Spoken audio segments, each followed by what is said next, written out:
The final greasy plate was in the dishwasher, the last of the day's coffee grounds had been knocked into the compost bin, and a profound quiet had finally settled over the scrambled egg diner.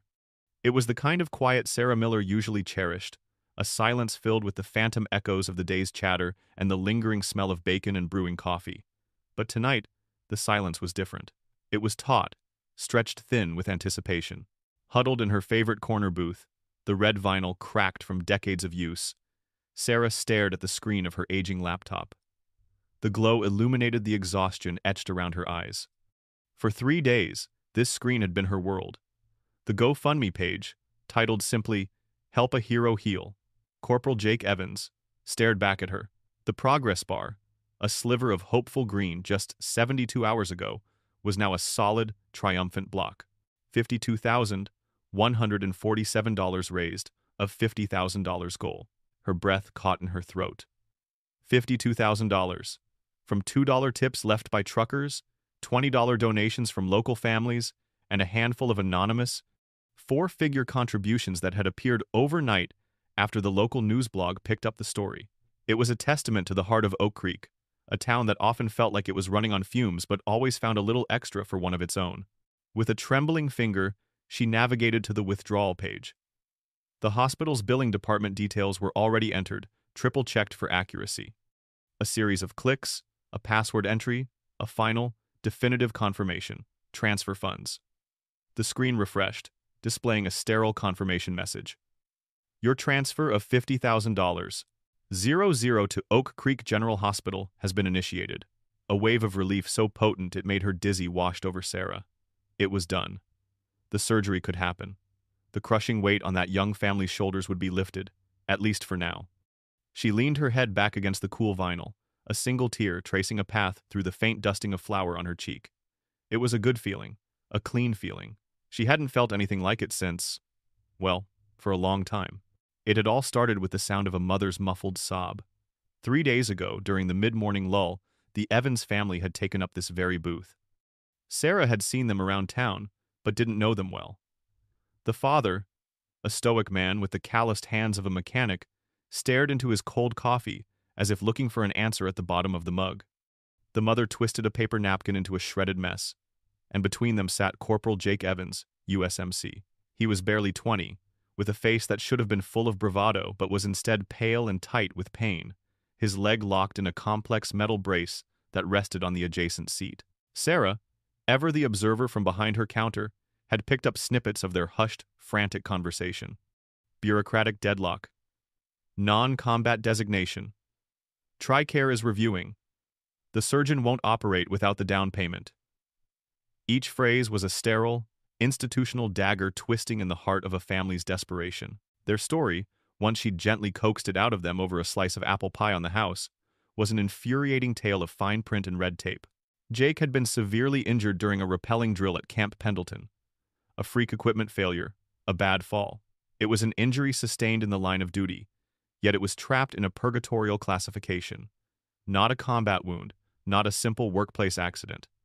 So, while the Marine Corps and the VA pointed fingers at each other, Jake's leg, fractured in 3 places, was being held hostage by a hospital billing department that demanded $50,000 before scheduling the complex surgery needed to save it from permanent damage. Listening to them, Sarah didn't just see a scared young man and his parents. She saw a ghost. She saw her older brother, David. She saw him sitting at their own kitchen table 15 years ago, a different uniform folded in a box upstairs, his eyes holding a similar look of hollowed-out frustration as he tried to make sense of a mountain of VA paperwork for his own service-connected issues. David had fought a war overseas, only to come home and lose a silent, grueling war against the very system that was supposed to help him. That memory, sharp and bitter, was what propelled her into action. She wasn't a policy expert or a wealthy benefactor. She was a woman who owned a diner, who knew how to make a damn fine omelet, and who ran a Facebook page with 3,000 local followers. "Let me help," she'd said, her voice firm, cutting through their despair. "People in this town, they look out for each other." She'd taken Jake's picture, a proud, smiling shot of him in his dress blues, and written a post from the heart. She told his story simply, without melodrama. He served us. Now it's our turn to serve him. She set the goal for the surgery down payment and hit share. The first donation, $10 from Mrs. Gable, the retired librarian who came in for tea every morning, arrived in minutes. And then, it just didn't stop. It was a cascade of small kindnesses that grew into a tidal wave of support. Now, in the quiet of her empty diner, the deed was done. The wave had reached the shore. Sarah closed the laptop, the weight of the last 3 days finally settling onto her bones. She had fought the ghost, and, for the first time, it felt like she might have won. She locked up the diner, the jingle of the keys, the only sound on the sleeping main street, and walked the 2 blocks to her small apartment, a profound sense of peace settling over her. For one night, she believed in the simple, uncomplicated power of doing the right thing. It was a belief she would not hold for long. The next morning broke clear and bright, a perfect autumn day. The sunlight streamed through the large front windows of the scrambled egg, illuminating dancing dust motes and glinting off the polished chrome of the coffee urns. Sarah was in her element, a whirlwind of practiced efficiency. She greeted her regulars by name, kept the coffee cups full, and flipped pancakes with a flick of her wrist. The local news blog had already run a triumphant follow-up story. Community rallies to pay Marine's medical bill in under 72 hours. Her phone buzzed intermittently with congratulatory texts. For the first time in what felt like a decade, the diner was buzzing with a hopeful energy that had nothing to do with caffeine. It was just after the 9 a.m. rush had begun to thin that she saw it. A black sedan, so polished it seemed to absorb the morning light, pulled into one of the spaces out front. It was starkly out of place among the usual collection of pickup trucks and well-worn family minivans. It had no shine, no flair, just a quiet, imposing presence and the unmistakable glint of government license plates. The driver's side door opened, and a man stepped out. He was tall, ramrod straight, and dressed in a perfectly tailored Marine Corps service uniform, the fabric a crisp olive green. The constellation of ribbons on his chest was dazzling, but it was the single, gleaming star on each of his collar points that sucked the air from Sarah's lungs. A brigadier general. He moved with an unnerving economy of motion, his black shoes clicking with sharp authority on the pavement. He opened the diner door, and the cheerful jingle of the bell above it sounded almost sacrilegious. The low hum of conversation in the diner sputtered and died. Every eye turned to him. He scanned the room, his gaze sweeping past the customers, the staff, and landing squarely on Sarah behind the counter. It was a look of such focused, arctic coldness that she felt an involuntary shiver run down her spine. "I'm looking for Sarah Miller," he said.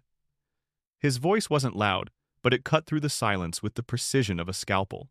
"I'm Sarah," she managed, wiping her hands on her apron, her heart starting to hammer against her ribs. "I am Brigadier General Marcus Thorne," he stated, as if announcing a geological fact. "I need to have a word with you, in private." He wasn't asking, he was commanding. Sarah, feeling the curious and worried stares of her customers, nodded numbly. "My office is in the back." She led him through the kitchen, the sizzle of bacon on the grill, and the clatter of plates seeming to come from a great distance. Her office was little more than a glorified closet, crammed with invoices, schedules, and boxes of napkins. The general entered and stood in the center of the tiny room, his presence seeming to shrink the walls around them. He didn't sit in the single chair she offered. He preferred to loom. Sarah closed the door, her hand slick with sweat. "General, is this about Corporal Evans? Is he all right?" "Corporal Evans's condition is being handled by the United States Marine Corps," Thorne said, his voice flat and devoid of any emotion. "This is about you, Miss Miller." He paused, letting the silence hang in the air, a tool he had clearly mastered. "I have been made aware of your fundraising activities on his behalf." "I was just trying to help," she said, the words sounding flimsy and naive in the face of his granite composure. "The family was desperate. The hospital wouldn't." "The family was being advised by their assigned Casualty Assistance Calls officer," he interrupted, his tone chillingly patient, as if explaining a complex concept to a simple-minded child. "There are established protocols for these situations, robust support structures. You, a civilian with no knowledge of our internal procedures, chose to circumvent them entirely." Sarah's confusion began to curdle into indignation. "Circumvent them?" "General, the system was failing him. He was going to be permanently disabled because of red tape." "The system was working," Thorne countered, his eyes narrowing slightly. "It may not work at a speed that is satisfactory to a civilian, but it works. What you did, Miss Miller, was step outside your lane. You started a public spectacle, and in doing so, you have created the damaging and false impression that the Marine Corps abandons its wounded. You have made us look incompetent and uncaring." The accusation hit her like a physical blow. "That was never my intention. I love the Marine Corps. My brother." "Your brother is irrelevant to this situation," he snapped, the first crack in his icy veneer. He quickly composed himself. "Your intentions, commendable as they may seem from your perspective, are not the issue. The issue is the consequence. The issue is the public relations nightmare you have single-handedly created for my command and for the Corps as a whole." He took a small step closer, invading her personal space. "I am here to tell you how you are going to fix the problem you've made. You will immediately deactivate this GoFundMe page. You will then issue a public statement, which my office will help you draft, clarifying that your efforts were a well-intentioned but unnecessary misunderstanding. You will state that you now have full confidence in the Marine Corps' ability to provide for Corporal Evans. You will, in essence, undo the damage you have caused." Sarah stared at him, aghast. He wasn't here to thank her. He was here to erase her, to use her as a janitor to clean up a mess she hadn't made. The injustice of it was a hot, metallic taste in her mouth. "No," she said, the word quiet but firm. Thorne's eyebrows raised a fraction of an inch. "Excuse me?" "No," she repeated, her voice gaining strength. "The money is already sent. It's paying for his surgery, and I will not lie to my community and tell them their generosity was unnecessary. It was the only thing that was helping that boy." The general's jaw tightened almost imperceptibly. He looked at her not with anger, but with a kind of detached pity, as if observing a stubborn insect. "You are making a very serious mistake, Miss Miller," he said, his voice dropping to a low, menacing purr. "The United States Marine Corps takes the welfare of its Marines and the integrity of this institution very seriously. I am giving you a simple, clean way to walk away from this situation. I strongly advise you to take it. Do not force me to escalate this. Do not make this a problem for yourself." He held her gaze for a long moment, his eyes like polished gray stones. Then, without another word, he turned, opened the door, and walked out of her office, striding through the now silent diner and out into the bright morning Sunday. The bell above the door gave a final, mocking jingle. Sarah was left standing in her tiny, cluttered office, her body trembling with a mixture of terror and white-hot rage. The peace she had felt just last night was gone, replaced by the chilling realization that in trying to help a single Marine, she had just declared war on the entire institution. The general's visit was not the end of the assault. It was the opening salvo. The retaliation that followed was not a frontal attack, but a campaign of 1,000 cuts, designed to bleed her dry, financially and emotionally. The rage that had been simmering in Sarah's chest now had to contend with a rising tide of fear and frustration. The system Thorne had spoken of, the one she had supposedly disrupted, now turned its immense, impersonal weight upon her. The first blow came 2 days later, not from a man in uniform, but from a man in a cheap suit with a voice as slick as snake oil. "Miller, Sarah?" the voice on the phone asked. "This is Bill Peterson, Director of Patient Financial Services at Oak Creek General." "Yes?" Sarah answered, balancing the phone on her shoulder while scrubbing the grill. "I'm calling about the rather unorthodox payment of $50,000 made on behalf of patient Jake Evans," he said, the word unorthodox dripping with disdain. "While we appreciate the sentiment, a third-party, crowd-funded payment of this magnitude triggers a number of our internal review protocols." "Protocols? What does that mean?" Sarah asked, a knot of dread tightening in her stomach. "I have the receipt. The money was transferred." "Indeed," Peterson oozed. "However, for accounting and compliance purposes, we have to place a temporary hold on the funds to verify their source and ensure there are no irregularities. It's a standard procedure to protect the hospital from potential fraud or money laundering schemes." Sarah's hand stopped scrubbing. "Money laundering?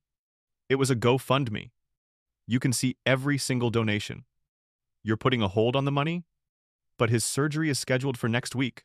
"Ah, yes. About that," Peterson said, his voice taking on a tone of feigned sympathy. "Unfortunately, we cannot proceed with scheduling non-emergency surgical procedures until the required payment has been fully cleared by our financial department.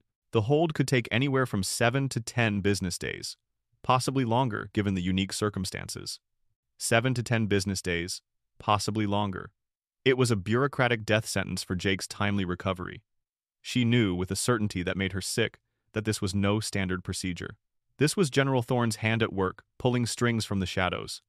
She argued, she pleaded, She demanded to speak to a supervisor, but Peterson was a fortress of corporate policy, deflecting every one of her attacks with infuriatingly placid jargon. She hung up the phone feeling powerless, her diner smelling not of bacon, but of corruption. The next attack was more public. It was a Tuesday, her busiest day. The lunch rush was in full swing, waitresses weaving through crowded tables, the kitchen a symphony of clattering pans and shouted orders. That's when two of Oak Creek's finest walked in. Officers Rourke and Davies were regulars. Men Sarah had served coffee to 100 times. But today, they weren't here for lunch. Their faces were grim, their posture stiff and official. "Sarah, we need to have a word," Rourke said, his voice low enough not to carry, but loud enough to make the nearest tables fall silent. They asked her to step outside. Standing on the sidewalk, with her customers and staff openly staring through the front window, they explained the situation with palpable discomfort. An official complaint had been filed with the state attorney's office. An anonymous complaint, they said, alleging potential fundraising fraud. Fraud? Sarah's voice was a strangled whisper. The complaint alleges you don't have a registered charity, and there's no transparency in how the funds were handled, Davies explained, refusing to meet her eye. "Look, Sarah, we know you. We know this is ridiculous. But a complaint was filed, and it came down from the state level, so our hands are tied. We need to see all your records for the fundraiser. Donation lists, bank transfers, everything." It was a public shaming disguised as a police inquiry. The sight of two uniformed officers questioning her on the sidewalk in front of her diner was poison in a small town. The message was clear. Sarah Miller is in trouble. Sarah Miller can't be trusted. They were just doing their job, Rourke kept saying, but Sarah knew whose job they were really doing. They were Thorne's unwitting messengers. She spent the rest of the afternoon in her office, not cooking, but printing out hundreds of pages of GoFundMe reports, her diner half empty and shrouded in an awkward silence. Then came the digital assault. The internet, which had been her greatest tool, was turned into her most vicious weapon. The 5-star Google rating for the scrambled egg, a source of immense pride, plummeted to a 2.3 overnight. A flood of 1-star reviews appeared, all from accounts with no other review history. Food was cold, service was rude, owner seems shady. Heard she's running some kind of scam. Wouldn't trust this place. Probably skimming money from that fundraiser for the Marine. Disgusting. It was a coordinated, baseless attack, but the damage was immediate. Then came the blog post. It was from a hyper-masculine, military-focused website called The Praetorian. The headline read, "Exclusive: How a virtue-signaling diner owner is harming a wounded Marine." The article, penned by a writer who claimed to have sources deep within the Pentagon, painted Sarah as a fame-hungry opportunist. It used specific, official-sounding terms like undermining the non-appropriated fund instrumentalities and interfering with the Wounded Warrior Regiment's case management. It was Thorne's condescending lecture from her office, weaponized and published for the world to see. The worst part was, it worked. The seed of doubt had been planted. Business dropped off. Some regulars still came, their loyalty a small beacon in the gloom, but others now averted their eyes on the street. The whispers followed her in the grocery store. The final, cruelest cut came when she tried to reach out to the Evans family. She just wanted to tell them she was still fighting, that the hospital delay was a tactic, but their phone went straight to voicemail. Finally, she got a text from Mrs. Evans, a message clearly written under duress. "Sarah, we appreciate what you did, but we've been advised by Jake's new liaison officer not to have any further contact. They said it could jeopardize the official review of his case. We're sorry." They had isolated her completely. She was an enemy of the state, a pariah in her own town, and cut off from the very people she had sacrificed everything to help. She sat alone in her empty diner that night, the glowing screen of her laptop now a source of torment, displaying the hateful comments and slanderous articles. General Thorne had promised to make this a problem for her. He was a man of his word. She put her head in her hands, the smell of stale coffee filling her senses, and for the first time since the ordeal began, she wept. The following days were a study in gray. A bleak, oppressive fog seemed to have settled over Sarah's life, leaching the color from everything. The morning routine at the diner, once a source of comfort and purpose, now felt like a hollow pantomime. The empty booths were monuments to her tarnished reputation. The phone, when it rang, was more likely to be a crank caller quoting the Praetorian blog than a customer placing a to-go order. She was losing money, losing hope, and losing the will to fight. The thought of surrender became a seductive whisper in her mind. Maybe Thorne was right. Maybe she should have stayed in her lane. She could call the local paper, issue the humiliating, pre-written apology his office had no doubt already drafted. She could admit she'd misunderstood, praise the military's infallible support systems, and beg for forgiveness. The squeeze would stop. The cops and the hospital administrators would back off. The online trolls would move on to their next target. She could have her quiet, simple life back. One evening, after closing the diner early, she sat in her small apartment, a blank email open on her laptop, the cursor blinking expectantly. The local reporter's email address was in the tow field. She was ready to wave the white flag. Defeated, she went to the hall closet, looking for a box of old tax records she needed for the police inquiry. Her fingers brushed against a dusty, forgotten cardboard box tucked away on the top shelf. On the side, in her mother's fading handwriting, was a single word: David, her brother's box. She hadn't opened it in years. She pulled it down, a plume of dust making her sneeze, and set it on the coffee table. Inside, nestled among his high school track medals and a worn baseball glove, was a small stack of letters he had sent home from his deployment. Beneath them was a thick manila folder. She opened it.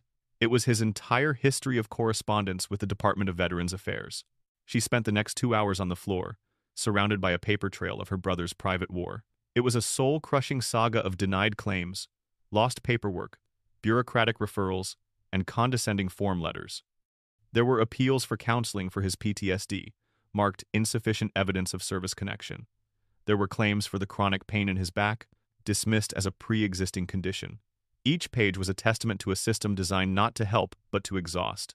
Tucked into the back of the folder was a single, handwritten letter from David to their parents, one he'd clearly never sent. It was dated 6 months before he died. "Mom, Dad," it began, "I'm so tired. It feels like I'm fighting ghosts. They have this way of making you feel like you're the crazy one, like you're asking for too much. They use all these big words and acronyms, and they send you from one office to another until you just want to give up. It's not a fight you can win. They don't see a person, they just see a file number. I feel like I'm screaming into a void." Reading those words, Sarah felt a jolt, as if David himself had reached across time and grabbed her by the shoulders. They have this way of making you feel like you're the crazy one. That was Thorne. They use all these big words and acronyms. That was Peterson at the hospital. They send you from one office to another until you just want to give up. That was the entire system.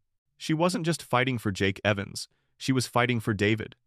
She was screaming into the same void he had, but this time, someone was going to hear it. The whisper of surrender was silenced, replaced by a roar of righteous fury. She closed the laptop, leaving the blank email unfinished. Her war was not over. It had just begun. The next morning, her phone rang. It was Maria Flores, the young, sharp-as-a-tack reporter from the local news station who had run the original feel-good story. "Sarah, it's Maria," she said, her voice cautious. "I've been hearing things. Rumors about official blowback, the hospital, the police. Is there something more to this story?" A week ago, Sarah would have given a non-committal answer.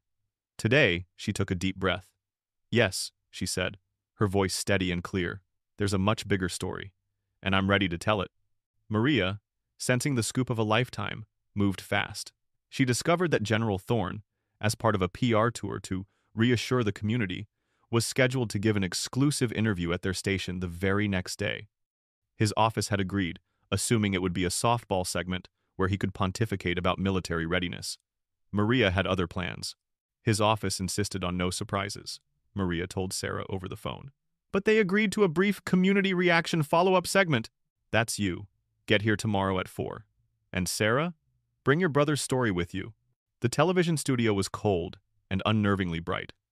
Sarah sat in a chair just off camera, her hands clenched in her lap, her heart a frantic drum against her ribs.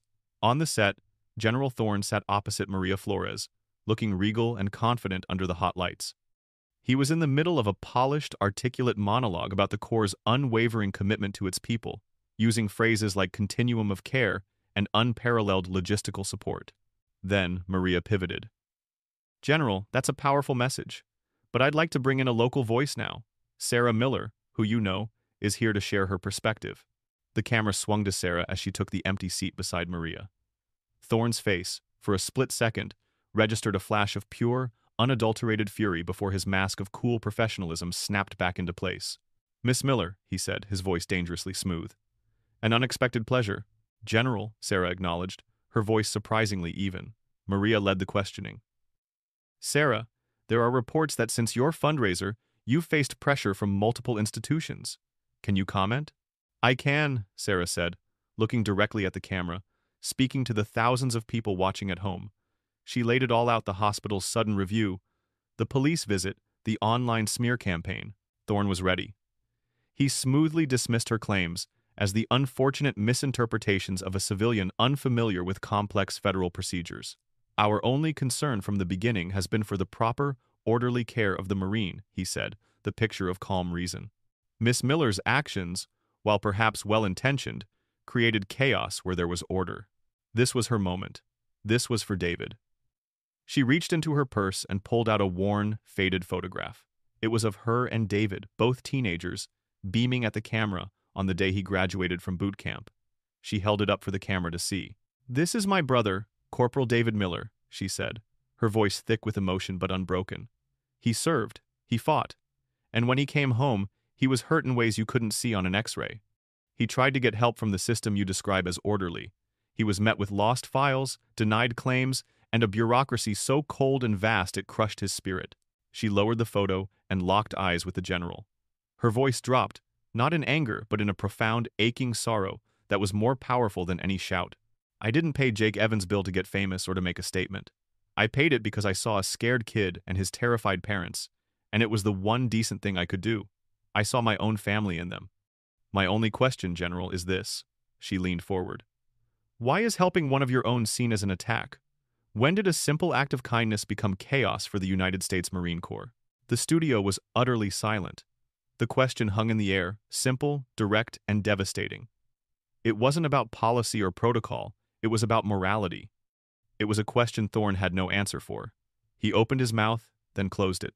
The cameras held on his face, his perfect composure finally, irrevocably shattered. For the first time, Brigadier General Marcus Thorne was speechless on live television. The aftermath was not a firestorm, it was an avalanche.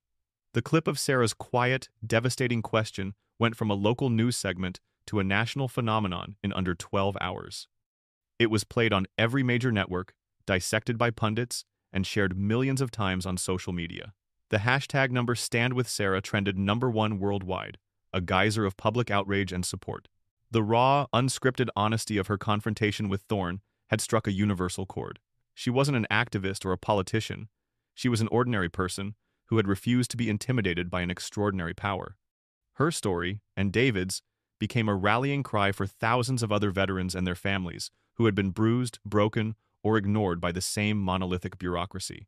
They flooded social media and congressional phone lines with their own stories of denied claims and maddening red tape. The Pentagon, an institution built to withstand foreign armies, found itself besieged by an army of its own people. The PR nightmare Thorne had tried to pin on Sarah had exploded into a full-blown crisis of faith in the military's ability to care for its own. The first official domino fell with astonishing speed. Less than 48 hours after the interview, a terse press release from the Department of Defense announced that Corporal Jake Evans' medical care had been fully expedited and approved, and that his surgery was scheduled for the following morning.